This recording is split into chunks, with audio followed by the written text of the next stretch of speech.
Oh guys, good morning. Ang dilim naman dito sa amin. Ako ay magwawalis ng aming bahay. Nakapikatay naman agad ang ilaw.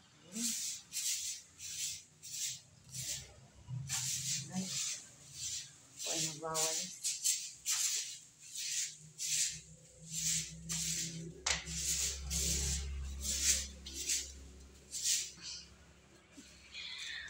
Ako ay magwawalis ng aming bahay naman. Pag hindi mo maghuhugas, magwawalis naman, maglilinis. Grabe talaga po ano maging nanay. Pero po ang dilim. Ang maging nanay, grabe. Kasama na yun sa buhay. Panghabang buhay. O ito rin po. Ano po ang passion. Nawasan ko po ito dito.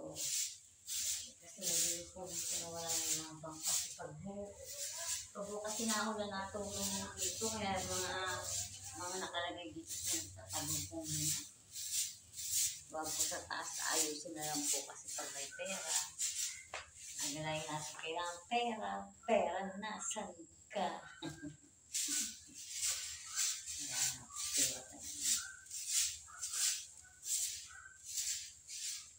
Pero patuloy po tayong lumaban kasi yun po yung buhay natin ngayon.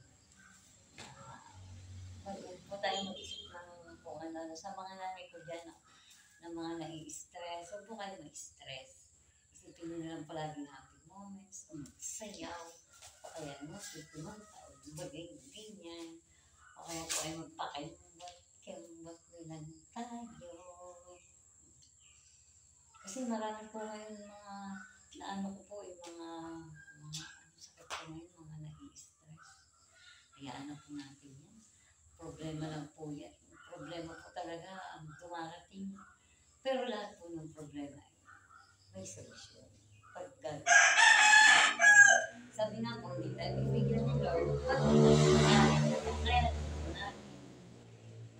ganun lang po talaga.